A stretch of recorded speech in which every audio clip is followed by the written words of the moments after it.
ఆయన జైలు నుంచి బయటకు వచ్చిన రోజున మీరందరూ చూశారు, రాజమండ్రి నుంచి విజయవాడ రావడానికి ఎన్ని గంటలు పడుతుందండి సాధారణంగా? ఇవాళ ఉన్న 4 లేన్లో maximum 2 hours, more than 15 hours పట్టింది. మోర్ దాన్ 15 hours రాజమండ్రి నుంచి విజయవాడ రావడానికి. కొన్ని వేల మంది రోడ్లకు ఇరువైపులు దేనికి నుంచి ఉంటారండి? అర్ధరాత్రి పూట దేనికి నుంచి ఉంటారండి? మహిళలు ఫుట్పాత్ల పైన పడుకుని వెయిట్ చేశారు. I was live witness. That it self shows that ప్రజలు ఆయన ఏ రోజు తప్పు చేయరని ఎప్పుడు కూడా భావిస్తారు. వీళ్ళు ఏదైతే బురదేసే ప్రయత్నం చేశారో అది పూర్తిగా బెడ్స్ కొట్టింది, బూమరాంగ్ అయింది. అక్కడి నుంచే జగన్మోహన్ రెడ్డి పతనం కూడా ప్రారంభమైంది. ఇప్పుడు జగన్మోహన్ రెడ్డి ఏదో బయటికి నేను సింహం గాడిదగుడ్డని ఏదో డైలాగులు చెప్పుకుంటాడు, కానీ నిజంగా అంత ధైర్యవంతుడైతే కోర్టుకి హాజరవకుండా ఎందుకు తప్పించుకుని తిరుగుతాడండి? ఇప్పుడు మీరు తప్పు చేయలేదు సార్. మీరు ఆ రోజున చూసుంటే చంద్రబాబు నాయుడు గారు కోర్టులో ధైర్యంగా సింహంలాగా నిలబడ్డారు. కోర్టులో జడ్జి ముందు ఆయనే వాదనలు వినిపించుకున్నారు. ఎస్, నేను తప్పు చేయలేదు, దిస్ ఈస్ ద ఫ్యాక్ట్ అని చంద్రబాబు నాయుడు గారు stood in the court like a lion and he fat. ఇతను ఈ 420 3,500 వాయిదాలు తీసుకున్నాడండి. సిగ్గుందా? 10 సంవత్సరాల నుంచి బెయిల్ మీద తిరుగుతూ ఉన్నాడు ఈ బెయిల్ పక్షి. ఇతను సింహమా? పులివెందులు పిల్లి కంటే హేనం. నిజంగా ధైర్యవంతుడైతే ధైర్యంగా కోర్టుకే తప్పించుకుని ఎందుకు తిరగాలండి? 5 సంవత్సరాల నుంచి నువ్వు కోర్టుకి ఎందుకు వెళ్ళలేదు? 3,500 వాయిదాలు ఎందుకు తీసుకున్నావు? It is on record. Are you not on bail from the past 10 years? Are you not ashamed of being on bail? ఎవడైనా ఉన్నటువంటి కేసుల్ని క్లోజ్ చేసుకోవాలని చూస్తాడు, మనోడు మాత్రం సాగదీయటం. ఎందుకంటే అక్కడ క్లోజ్ చేసుకోవడానికి అవకాశం లేదు. He cannot prove himself to be innocent. సాక్ష్యాలన్నీ అంత బలంగా ఉన్నాయి అక్కడ. అందుకనే కోర్టులను తప్పించుకుని తిరుగుతూ ఉన్నాడు. ఒక పక్క చంద్రబాబు నాయుడు గారు నిర్దోషి అని అనుకున్నప్పుడు అంతంత పెద్ద అడ్వకేట్ని ఎందుకు పెట్టారండి లూథ్రా లాంటి వాళ్ళు? ఇప్పుడు అవతల పక్కన నిరాధారమైనటువంటి ఆరోపణలు చేస్తున్నప్పుడు సహజంగానే లీగల్ టీమ్, స్ట్రాంగ్ టీమే ఉంటుంది. ఇప్పుడు అవతల వాళ్ళు ఎటువంటి వ్యక్తులో మీకు తెలుసు కదా.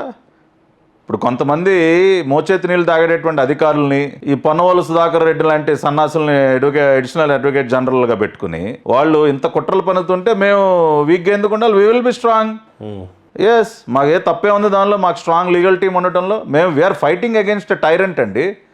సో మేము కూడా మా శక్తివంతంగానే ఉంటాం, శక్తివంతంగానే ఉండాలి, బలహీనంగా ఉండకూడదు. సో మేము స్ట్రాంగ్గానే ప్రిపేర్ అయ్యాం, తిప్పికొట్టాం. ఇప్పుడు ఏం చేస్తూ ఉన్నాడు? ఏం చేయగలిగాడు? ఇవాళ సొంత చిన్నాన్నని చంపేసి కిరాతకంగా ఇతను మాట్లాడతాడు ఇంకొకళ్ళ గురించి. ఆయన చెల్లెళ్ళిద్దరికి సమాధానం చెప్పమనండి. సొంత చెల్లెళ్ళే చీకొట్టి ఓటేద్దని చెప్తా ఉన్నారండి. ఇంకా ఏ మొఖం పెట్టుకుని ఓట్లు అడుగుతున్నాడు? ఇవాళ చెప్తా ఉన్నాడు మళ్ళీ మీటింగ్లో, మా సొంత చెల్లెళ్ళతో కూడా చెప్పిస్తా ఉన్నారు. ఎవడండి చెప్పించేది? భారీ బహిరంగ సభలో కూడా జగన్మోహన్ రెడ్డి గారు ప్రధానంగా విమర్శిస్తుంది చంద్రబాబు నాయుడుని కానీ టీడీపీని కానీ.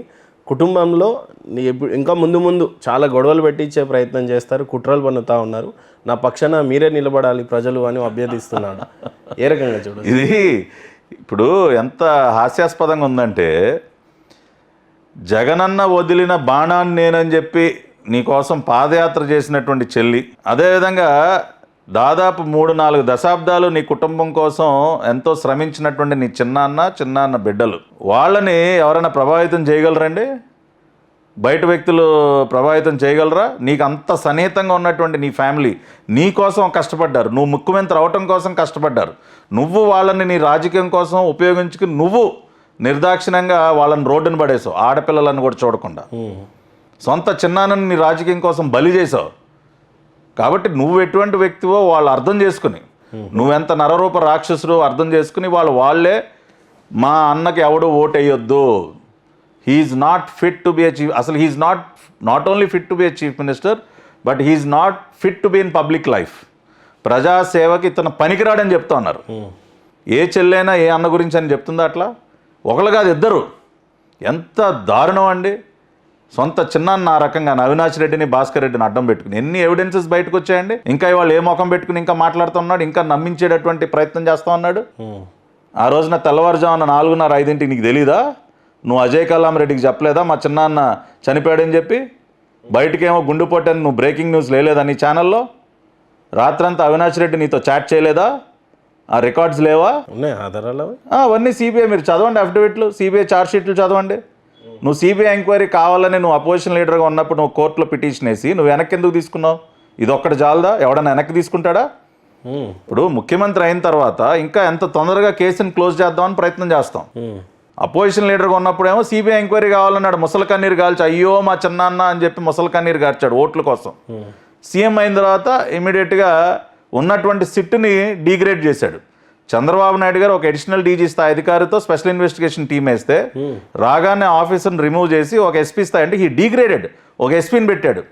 3 సార్లు సిట్ టీమ్స్ని మార్చాడు, సిట్ చీఫ్స్ని మార్చాడు. ఎందుకు మార్చాడు? సిబిఐ ఎంక్వైరీ వద్దని నువ్వు పిటిషన్ ఎందుకు వెనక్కి తీసుకున్నావు? డాక్టర్ సునీత వెళ్ళి అన్నయ్య 6 నెలలు అయింది నువ్వు సీఎం అయ్యి, ఇన్వెస్టిగేషన్ ముందుకు సాగట్లేదు, సిబిఐ ఎంక్వైరీ కావాలని నువ్వే కదా అడిగావు, సిబిఐ ఎంక్వైరీ వేయించి అన్నయ్య అంటే దేనికమ్మా సిబిఐ ఎంక్వైరీ, దేనికి సిబిఐ, నా మీద 11 కేసులు ఉన్నాయి, 12వ కేసు అవుద్ది ఏంటంట అని చెప్పి ఒక సొంత చెల్లితో నువ్వు ఆ రకంగా మాట్లాడతావా? అప్పుడు ఆవిడ నిజంగా గుండె పగిలి ఏడ్చి ఆ అన్న విత్డ్రా చేసుకుంటా, ఆవిడ సిబిఐ కావాలని పిటిషన్ వేస్తే డాక్టర్ సునీత గారు పిటిషన్ వేసిన 10 రోజులకి ఈయన విత్డ్రా చేసుకున్నాడు. అంటే ఇవన్నీ ఇట్లా చెప్పుకుంటూ పోతే వివేకానంద రెడ్డి గారి కిరాతకమైనటువంటి హత్యకు సంబంధించి ఎన్ని లింక్స్ అండి, తాడేపల్లి ప్యాలెస్తో ఎన్ని లింక్స్ మనకు బయటపడతాయి. ఇవాళ హూ కిల్డ్ బాబాయ్ అంటే అబ్బాయి కిల్డ్ బాబాయ్ అనేది చాలా క్లియర్ కట్గా ప్రపంచం మొత్తానికి అర్థమైపోయింది.